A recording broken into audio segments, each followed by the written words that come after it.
In the latest on Russia-Ukraine war front, both sides have been stepping up long-range strikes as the war takes another deadly turn. A Russian attack on the southeastern city of Zaporizhzhia killed as many as 7 workers at a steel plant. Kiev says that Moscow is also turning to North Korea for more ballistic missiles, thereby signaling deepening military partnership between the two countries. According to the Met Invest Group, which owns the Zaporizhzhia steel plant, at least 7 people were killed. The attack forced the plant to suspend production, while other damaged areas were left operating at reduced capacity. Regional officials said at least 24 people were injured and 4 residential buildings were also damaged. Kiev has accused Moscow of using North Korean ballistic missiles previously as well. According to reports, Russia has fired such missiles at Ukraine since late 2023. Moscow did not, however, immediately confirm the use of North Korean missiles in this particular attack, while Pyongyang has not commented. The escalation comes as Ukraine says it has handed new proposals for ending the war to US negotiators. The Ukrainian president says that the proposals are already given. However, there is no disclosure of the details so far.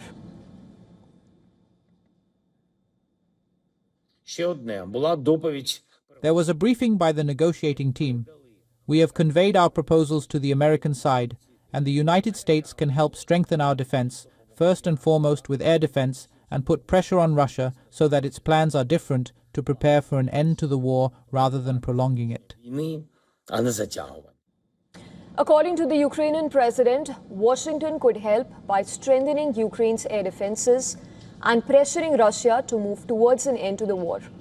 US negotiators Steve Witkoff and Jared Kushner are expected to engage with both the sides after peace efforts have largely stalled so far. At the same time, Zelensky has warned that Russia could launch a new mobilization after its September parliamentary elections. He claims that Ukrainian intel has evidence of preparations for the move, which includes a possible recruitment drive involving hundreds and thousands of Russians. Also, Russian authorities have not yet confirmed such a plan. Former President Dmitry Medvedev instead says that Russia does not need a new mobilization, while pointing to the number of volunteers signing military contracts. The latest exchange also highlights how Ukraine has taken the fight deeper into Russian territory. A Ukrainian drone strike on Nizhny-Kamsk in Russia's Tatarstan region killed 13 people and injured dozens. According to Russian authorities, that is, who've been reporting, this is by the Associated Press. Ukraine says that the strike targeted the Tenneco oil refinery, which is part of broader campaign against Russian energy and military infrastructure. The strikes allow Kiev to put pressure on targets far from the front lines, even as Russia continues its long-range attacks on Ukrainian cities. The war is also deepening Russia's military cooperation with North Korea. Zelensky has warned that tens of thousands of North Korean personnel could be deployed to support Russia, including a figure of between 30,000 to 50,000. The claim has not been independently confirmed, but North Korea has already provided military support to Russia, which includes ballistic missiles and troops that have been reported in connection with the war. Kiev says that the expanding cooperation shows Moscow is already preparing for further escalation than peace.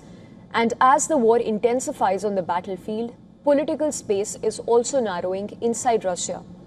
The country's Supreme Court has barred Yabloko, which is the country's only officially registered party that openly opposes the war, from contesting September's parliamentary elections. Yabloko has pledged to appeal the decision.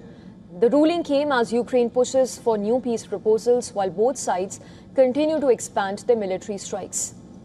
For now, diplomatic efforts remain stalled, uncertain, even as human and infrastructure cost of the war continues to loom large.